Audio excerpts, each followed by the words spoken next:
Hello friends, I am Ranilo D. Flores, BS Biology, Class 2005. I am Mildred Moscoso, BS Development Communication, Class of 1992.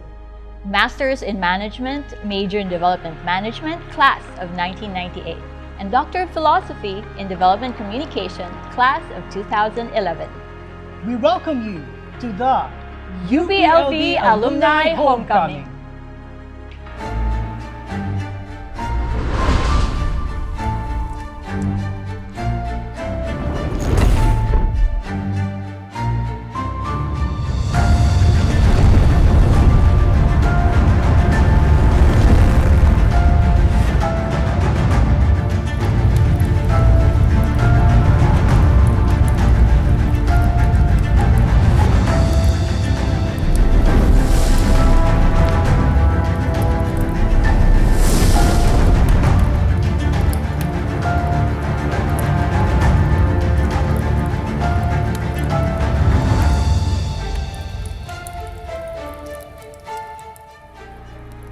And now to give us the opening remarks, please welcome the President of the UPLB Alumni Association, Captain Mauro W. Barradas.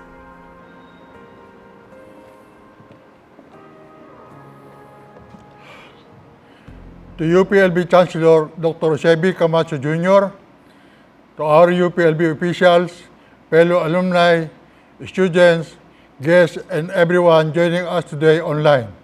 Greetings and welcome to UPLB Loyalty Day Alumni Homecoming. Our Alumni Homecoming this year is not quite traditional. Instead of shaking hands and hugs and various talks over food surrounded by friends we have known from our former years, today we face our screens and use modern technology to bridge physical distance that pandemic has put us in. Ibang-iba na talaga. Ngunit salamat dahil kayo ay nandito pa rin.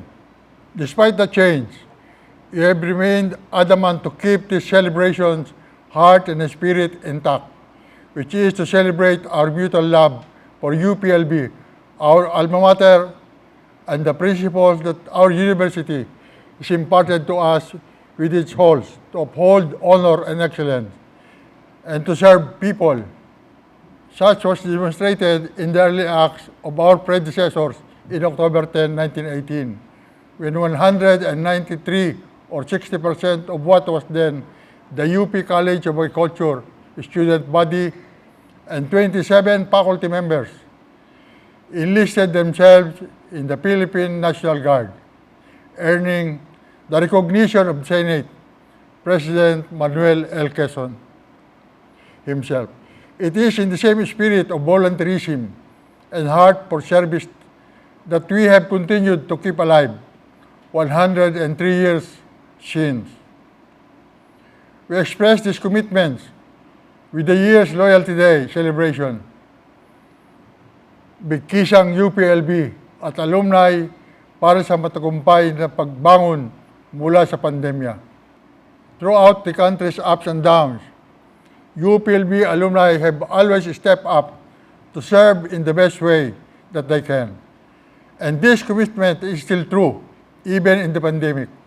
Nananatili tayo naglilingkod sa bayan sa kabila ng mga sakuna na ating pinagdaanan. We have seen how unity and collaboration among UPLB alumni and the university became a positive force in the pandemic, from helping UPLB students get home to their families and keep them fed while they were stuck in the campus, to provide hospitals with much-needed supplies in the early months of the pandemic. Napakaganda ng ating nagawa sa ating pagtutulungan. Kaya naman, sa ating pagdiriwang, naway ipagpatuloy pa natin ito para sa pangkalahatang pagbangon ng ating bayan. Muli, maraming salamat sa inyong pakikidalo. Mabuhay ang UPLB. Mabuhay ang ating alumni. Thank you very much for spearheading this homecoming in spite of the pandemic, Captain Mauro Barradas. And now, to give a message, it is our honor to call on our dear Chancellor, Dr. Jose V. Camacho Jr.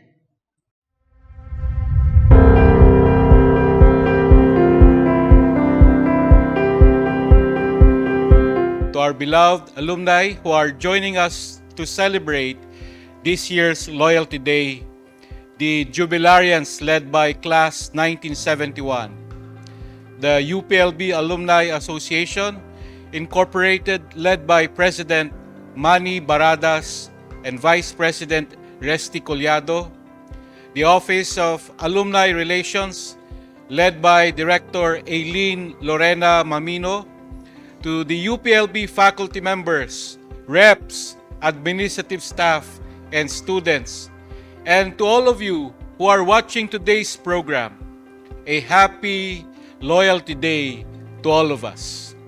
It is my pleasure and privilege to address you today for the first time at Loyalty Day as your Chancellor. Our annual alumni homecoming is one of the highlight university celebrations every year. And so, even if we are celebrating it virtually for the second time around, this occasion remains special for all of us. For this 103rd edition of the Loyalty Day, our theme is Bigkisang UPLB at Alumni para sa matagumpay na pagbangon mula sa pandemya. A timely and fitting theme. It makes clear to us the importance of collaboration among us, the UPLB community, as we aim to survive, thrive, and recover during and after this pandemic as one nation.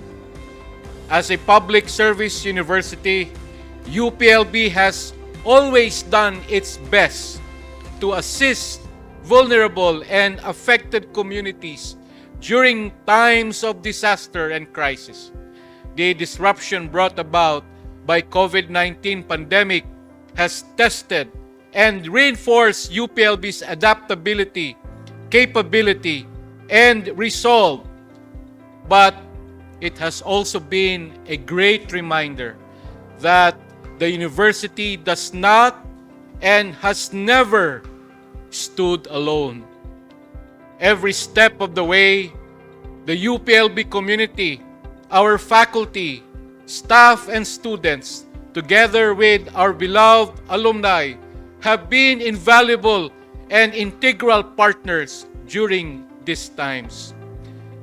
They have gone above and beyond, giving us additional financial and material resources, as well as devoting their time toward helping UPLB deal with the pandemic's impacts and transforming it into a future-proof university.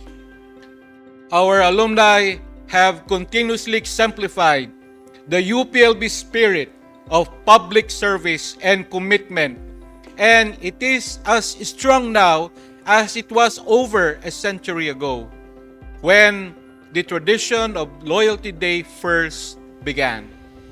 At present, UPLB is preparing to initiate multiple projects and partnerships that will see the UPLB alumni working with the university closer than ever before.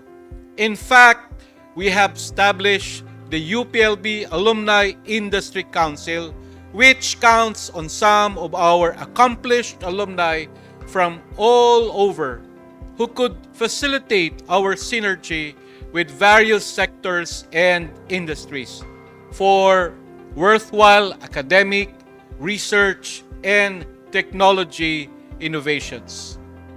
We need your experience and perspective, our dear alumni, on what the industry needs and how we can give our students the skills and knowledge to competently fulfill those needs. Together, let us break through the disruptions and obstacles brought by the pandemic, let us give way to new milestones and innovations. And let us rise together, stronger, as a future-proof UPLB, a university that provides agile leadership in serving the nation and the Filipino people. Mga minamahal naming alumni, patuloy tayong magsama-sama bilang magkakatuwang at magkakaagapay sa pagbangon mula sa pandemyang ito. Tulong-tulong tayo sa pagunlad at pagyabong ng UPLB sa ngalan ng mga scholar ng bayan para sa bayan. Maraming salamat at lagi po tayong mag-iingat. Mabuhay tayong lahat!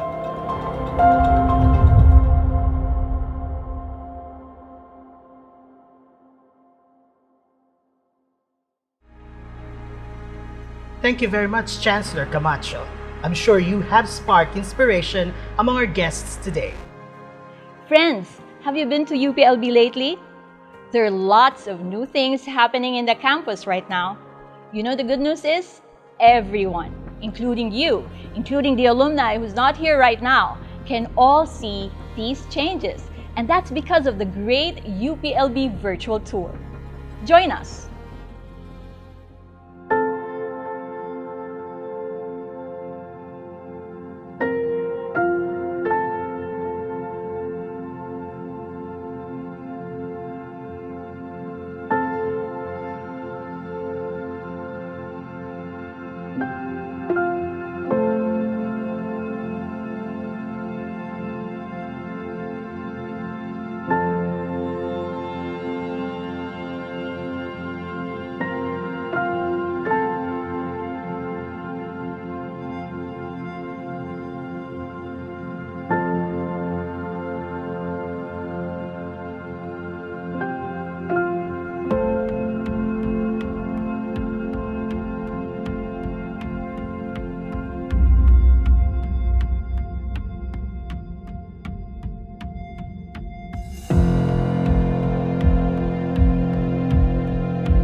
Now that was a virtual tour, wasn't it? Due to the pandemic situation, most of us have been physically distant from each other and from our dear UPLB campus.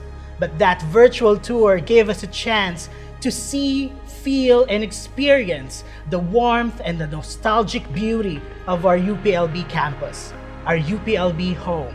Yes, O'Neill, and though there are a lot of new changes in UPLB, our dear campus, we were all able to see them. One thing constant about life is change. Change allows us to grow as a person, as an individual, as a community, as a people, and most importantly, as an institution. And to put these wonderful changes in perspective are the members of Class 1971, the Golden Jubilarians of this year's UPLB Homecoming, with their video of Ganito Kami Noon, Ganito Kami Ngayon.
And now for a special dance number of the Golden Jubilarians, the Class of 71.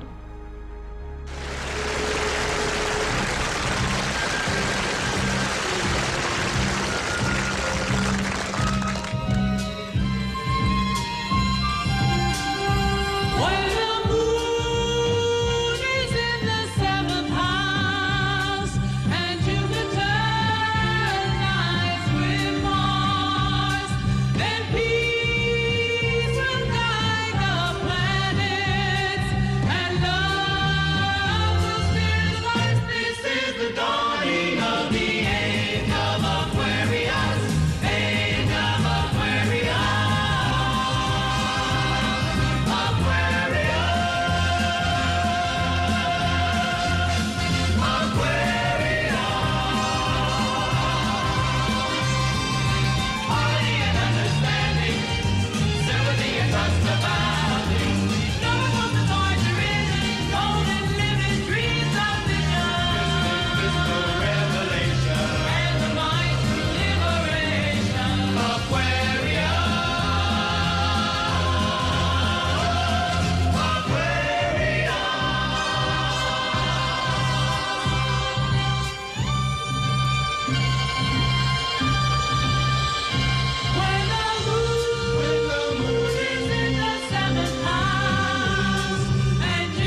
proudly sing the praise with lots of green and gold. We love the hills and pastures where our daily work is done, and nature's endless secrets are unraveled one by one. Agricultural its dear since will ever be. Unceasing inspiration we always draw from thee. Come from all regions of this eastern islands fair, and trustingly we place ourselves in thy protecting care.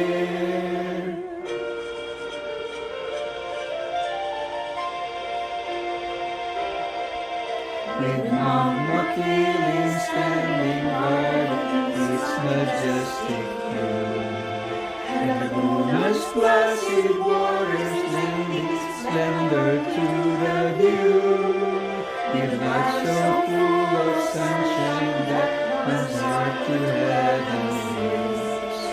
There is no place more charming, blessed with God's more bounteous gift. Culture college here, devoted sons will ever be.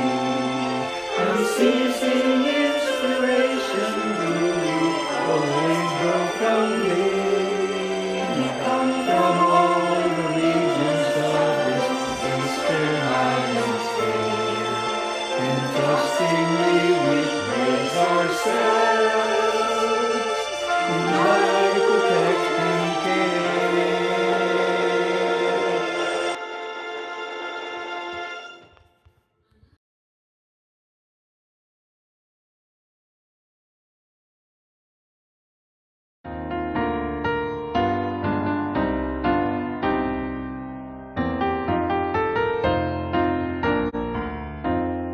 Ating naririnig, masisiglang tinig, awitin ang makiling at dalhub asaan natin. Dito'y nabubuklod upang itaguyod, araling gubat samahang tapat, lahat sabay ay maglingkod. Kagubatan, ating likas yaman, lunti ang kabundukan, alay sa kinabukasan. Tinig ipaalam, tungkol igampanan, gubat mahalin at pagyamanin, patungo sa kaunlaran.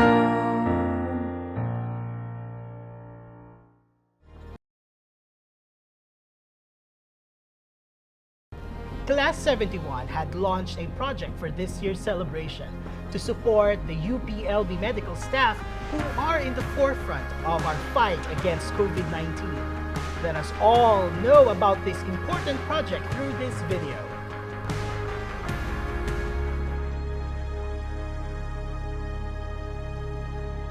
Hello everyone. Welcome to the launching of Class 71 Legacy Project. Class 71 is composed of graduates from the College of Agriculture and College of Forestry.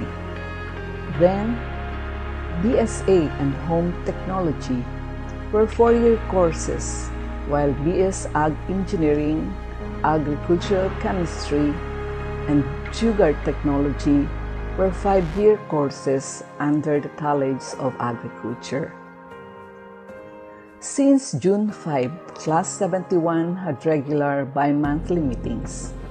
The theme, 2021 COVID, Overcoming Challenges to Recovery, was coined and the class agreed to translate it in Filipino by Linda Dizon.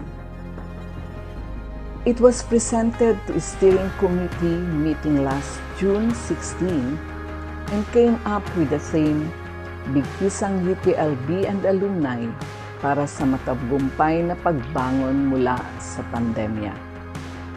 During this meeting, Chancellor Camacho appealed to alumni to support the reconstruction of Men's Dorm Unit 1. Thus, solicitation letters were distributed with this purpose. However, during the July 17 Golden Jubilarian meeting, Emma Ramos informed the group that Chancellor Camacho will send us a formal letter of wish list that we may consider for our legacy project. The wish list for UHS was presented on July 30, which consisted of 5 proposals. 1. COVID shield of protection for healthcare workers. 2. Patient protection from cross-infection. 3. Adopt a patient room. 4. Operating room equipment. And 5. Basic patient care. Since then, the proposal was attached to solicitation letters and the project was changed to support UHS during this time of pandemic, which is very much in keeping with our theme. Moreover, emails sent with solicitation letters had a slogan for UPLB, a new acronym coined by Class 71 from the US. U, uugod-ugod. P, pero tayo'y susugod. L, Loyalty Day 2021. B, Patsmates, kaya ba natin 2.1 million?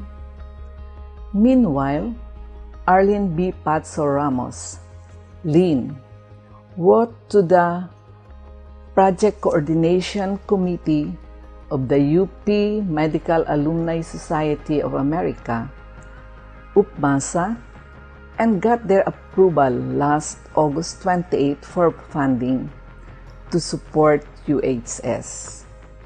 She also mobilized the UPRHS alumni batch 62 class 66 and now have 205,000, exceeding the class target of 200K. Recently, as per communications with Director Walde, immediate need of UHS are container vans to serve as makeshift emergency room for COVID patients. Now, we have exceeded our target. As of today, we have received 503,500 specifically for UHS from our generous friends, donors, and sponsors, including members of Class 71. Our heartfelt gratitude to all of you. May God bless you more. Class 71 continues to appeal to all alumni and welcomes all donations for UHS with our goal of 2 million until December 2021. Let us all share our blessings. However small, it will help bring about reaching our target. We look forward to the pouring out of love gifts with the end in mind that we are instrumental in uplifting UHS facilities to give the best care to our deserving faculties, students, staff, the whole UPLB, and Los Baños community in general. Maraming salamat. Magandang araw, UPLB, at magandang araw sa ating mga alumni. Alam niyo ba na ang University Health Service ay 107 taong gulang na. So napakarami na ng kwentong kanyang pinagdaanan. In 1914, It was established as a one-man clinic under the College of Agriculture. It was a small clinic. In 1945, it was a witness to the ravages of war. It became a garrison for Japanese prisoners, and it was then situated in the area where the DMST is now. So, marami na siyang kwento. And in 1987, it was elevated by President Angara as a university health service. So, it is not a clinic now. It is already a 24/7 Level 1 General Hospital. It is your general hospital at the foot of Mount Makiling.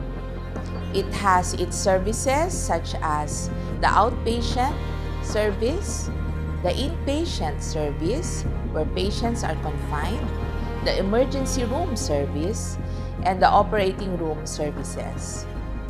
As the University Health Service, sa ating mga alumni, ito ang nag-alaga sa inyo. Natatandaan niyo ba? Nung una kayong tumapak sa University Health Service, kung saan kayo ay nag-undergo ng inyong pre-enrollment physical exam, natatandaan niyo ba? Ito ba ay masaya o kayo ba ay natakot dito? Natatandaan niyo rin ba kung saan kayo ay dinala nung kayo ay nakipagrambulan during the February Fair? Ha?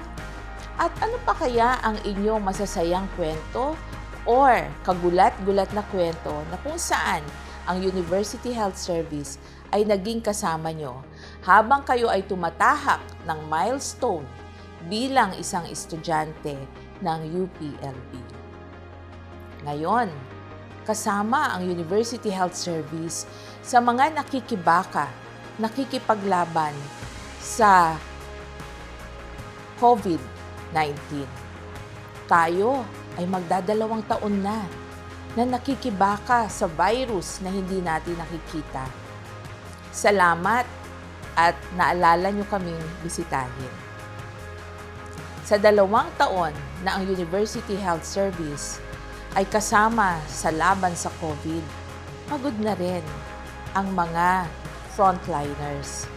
Kaya sa ganitong pakikipagkumustahan ninyo sa amin, kami ay natutuwa at pinapalakas nyo ang aming mga moral, ang aming laban tungkol sa COVID. Ano ba ang naging contribution na ng UHS? Napakarami na po. Alam nyo ba na sa amin, napakaliit na hospital, 9 na doktor lang, at 12 nurses ay nakikibaka kami sa COVID. Kami ay nakakapag-confine ng COVID. At ito ay yung mga COVID patients na tinanggihan na sa iba't ibang hospital. Ni ICU ay hindi sila matanggap, pero dito sila sa UHS. Ito ay mga empleyado ng UP, mga estudyante ng UP, at yung iba talaga ay mga alumni na rin ng UP Los Baños. Tayo-tayo pa rin, walang iwanan ang makikibaka laban sa COVID-19. Ano ba ang pangangailangan ng University Health Service sa panahon na ito? Salamat at kinumusta niyo kami. Siyempre, sa araw-araw na pakikibaka ay ang mga proteksyon para sa ating frontliners. Ano-ano ba ito? Yung aming mask? Or ngayon nga po, dahil sa dami na rin ng mga mask na naitapon sa ating lansangan at sabi nga nila ay umaabot na sa ating mga karagatan, ang aming hinihingi sana ay yung recyclable na respirator mask. No? So ito po ay yung parang gas mask. No? Hindi siya magandang tignan. Pero kung dun po makakasurvive ang inyong frontliners, ay kahit po kami hindi magandang tignan, kahit kami ay mukhang alien kapag suot yon, ay yan ay aming kailangan. Ito kasi ay recyclable. at hindi kami magtatapon ng mask sa araw-araw. So isa yun sa mga kailangan ng ating frontliners. At marami pang iba. Ngayon, ano naman ang kailangan ng ating pasyente? Oxygen. Yan ang bubuhay sa kanila. At ang kailangan natin ay yung tinatawag na high flow nasal oxygen cannula. Ito po yung mga binibigay sa COVID patients para sila ay hindi malagyan ng tubo at hindi sila ma-intubate. Ang aking masasabi, sa halos mga 40 patients na inalagaan namin na COVID patients dito sa University Health Service, so far po naman, sila ay matiwasay na napauwi. Pero ang tindi po ng pinagdadaanan at napakaraming oxygen tank ang inubos nila. Pero okay lang yon, yan talaga ang kailangan para mabuhay ang isang COVID patient.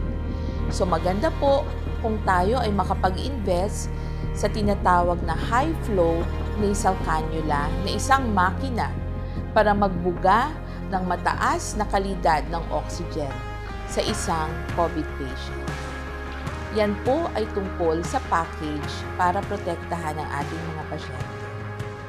Ang isa pong package na sana ay makakatulong sa ating mga pasyente ay yung tulong sa operating room.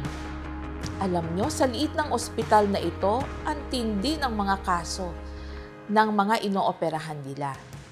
Sa ospital na ito, kinakaya ang magputol ng paa. Siyempre, ayaw natin yung napuputol ng paa.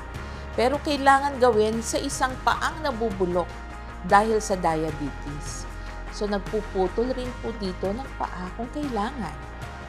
At yung mga may breast cancer ay kailangan ding tanggalan ng kanilang breast. Kinakaya po sa maliit na hospital na lalabing 2 ang nurses. So, maganda po kung matulungan din natin ng kagamitan ang operating room complex.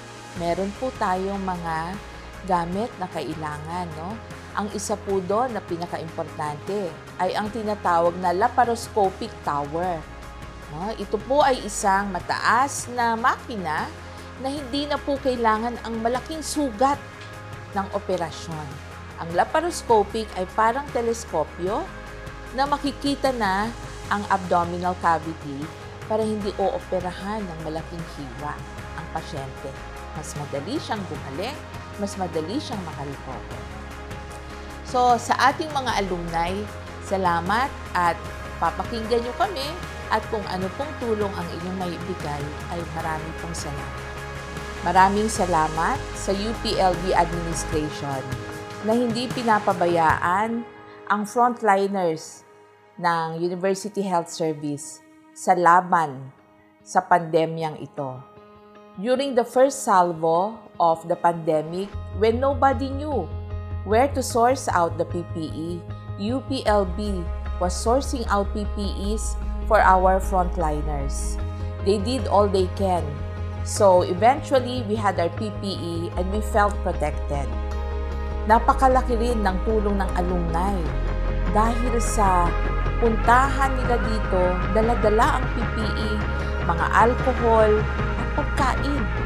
So, yung takot ng mga frontliners ay nawawala dahil sa dami ng mga taong umaakyat at napakaraming alumni organizations ang umakyat dito para maghatid ng tulong sa ating mga frontliners.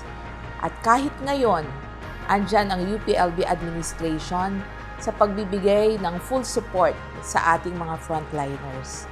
Nagbigay sila ng housing para sa ating frontliners na hindi makauwi. Noon hanggang ngayon, malakas pa rin ang discrimination laban sa mga healthcare workers. Nakakalungkot. Di ba baliktad? Sabi natin sila ay bayani. Pero sa kanilang mga barangay, sila ay ayaw pauwiin. So dito, may housing na binigay ang UPLB administration. At nagbigay sila ng isang magandang dormitory, para sa ating mga health workers. Ito nga ay tinawag na bahay bayani. Dahil tama lang na ito ay maging bahay ng ating mga bayaning healthcare workers. Ngayon, sabi ko nga ay kukonti kami pero nandyan ang tulong ng UPLB administration. Parating na po ang mga karagdagang doktor at karagdagang nurses na inapprove ng UPLB administration para tumulong sa healthcare workers na pagod na at drained na. Alam niyo ba na lahat kami dito ay natamaan na ng COVID. May ibang malala, may ibang hindi malala, may ibang malala na halos namatay nung tamaan ng COVID. So, dahil sa pagbibigay nyo ng atensyon, salamat alumni. Sa ganito na kami ay nakikita nyo at kayo ay nakikita namin, ay malaking tulong at malaking moral booster sa ating mga frontliners. Hanggang kailan? Hanggang saan? Manalangin, matatapos rin ang dilim. Salamat, alumni. Laban tayo.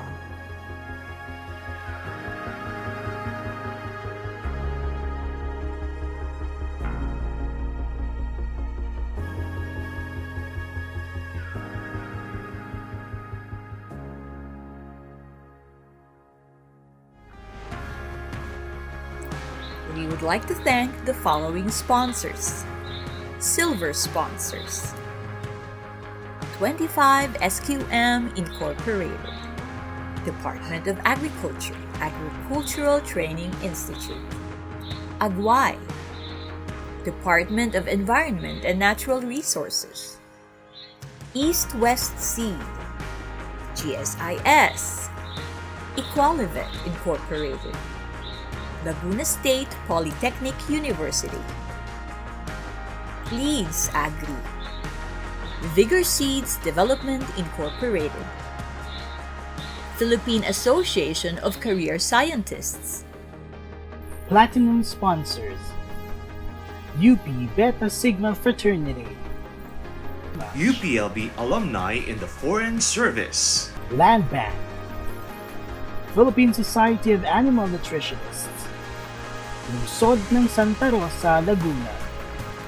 Toyota, University of Eastern Philippines, Northern Samar, University of the Philippines Rural High School, Batch 62, Class 66.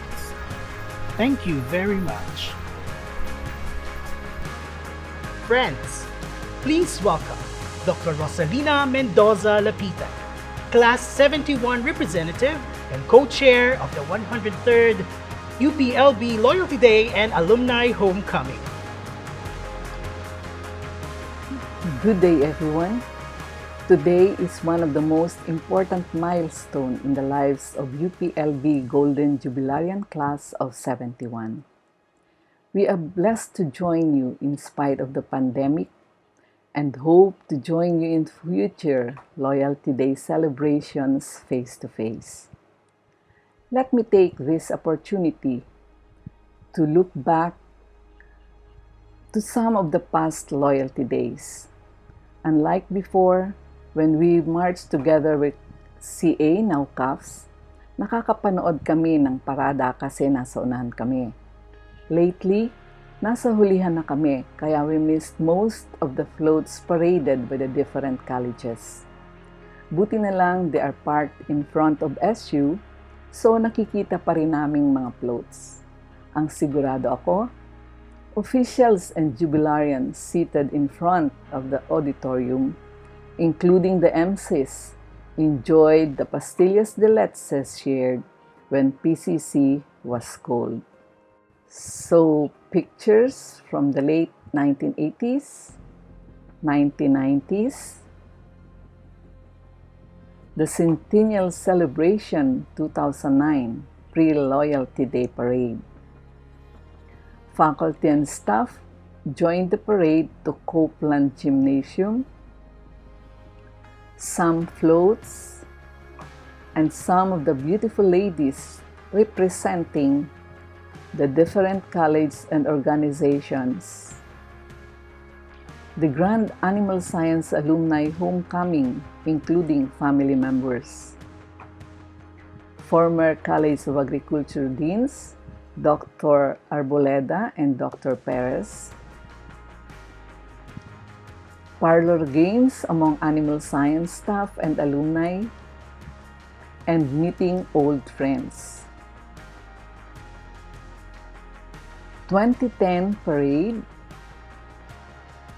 which included the Banyamos Festival winners, the CFNR float in front of SU, flower and garden show, 2011 parade,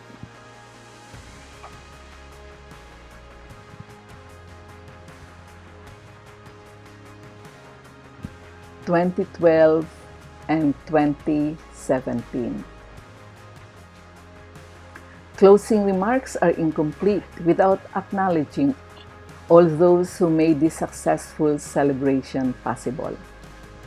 Chancellor Jose Camacho Jr., Forester Leo Vallespin, Captain Manny Barradas, OAR, OPR, ITC, all the members of the steering committees, you know who you are, the presidents of the different alumni associations, and the ROs of the different colleges.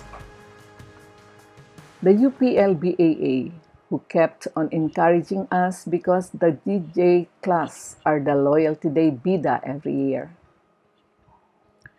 Captain Barradas informed us that they had 5 years to prepare for last year's Loyalty Day, only to celebrate it virtually for the first time.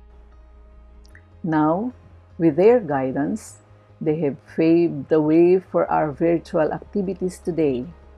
Since August, we kept saying that Golden Jubilarians and all those malakas ang loob are invited to lunch for a face-to-face reunion following protocols, where instead of the prelude in his house, he brought it here in Los Baños. So, what did the Golden Jubilarian do to prepare for today? We had a series of virtual meetings. Classmates from abroad met after 50 years. I would like to especially mention the help of Floro Francisco. Without him, wala kami dito ngayon. Tumulong hanapin ang kaklase namin, nagbigay ng Zoom links, kada meeting kasama ang practice ng awit at sayaw. Di Maligalig, who patiently guided and encouraged the makukulit na Class 71 every step of the way in the cultural show, where together with Floro, they came up with all the artists last night. Sana nag-enjoy kayo panonood.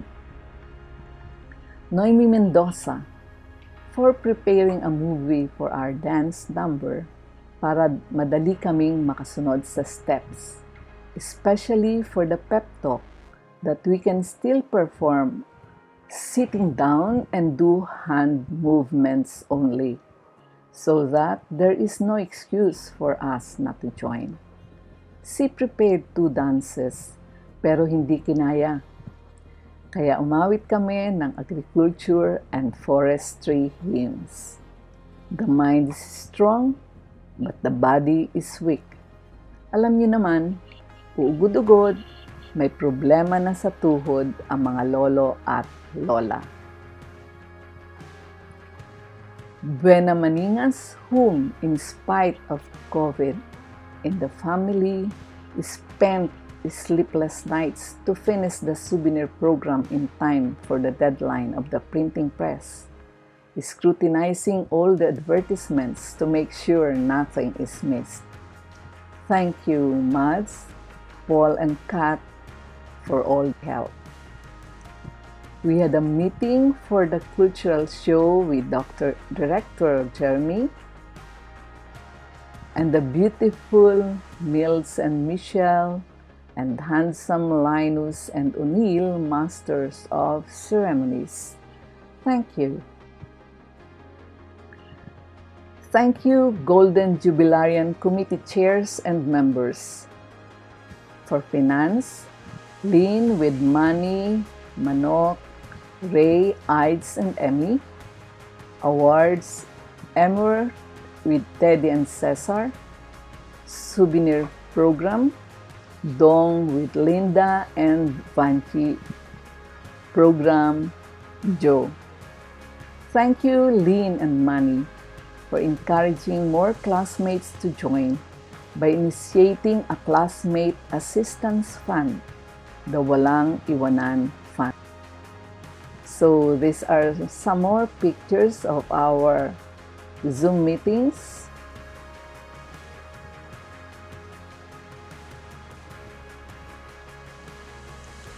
To all those who believed we can do it, our heartfelt thanks and gratitude.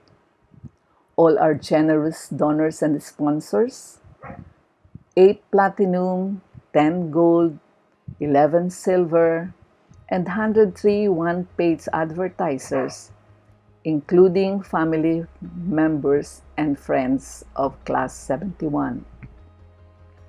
Saludo kami sa inyo. We felt how much we are loved. You extended your helping hands to achieve our goal, a legacy project to improve the facilities of UHS during this time of pandemic. I will end by saying our appeal for support does not end with Loyalty Day. With all your help and God's grace, we will reach the 2 million target by December 2021. Together, however small, with all of us coming as one, can initiate change and bring comfort to our kababayans. I am proud to announce that Agri-Specialist, Gamma Kappa Rho Fraternity, and Sigma Gamma Lambda Sorority have started the ball rolling towards this end. What are you waiting for? Help us inform other alumni about the plight of UHS, and you will be surprised how benevolent they are. Class 71, salamat sa pagtitiwala. Thank God, we did it. Mabuhay ang UPLB alumni with a heart. Maraming salamat.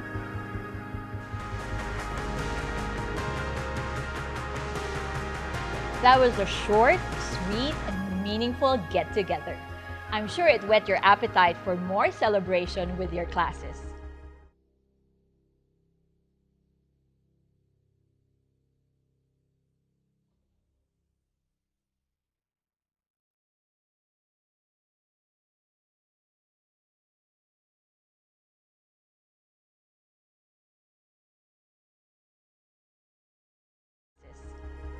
Thank you very much for joining us today. The next event is the awarding ceremonies at 2 p.m. See you there!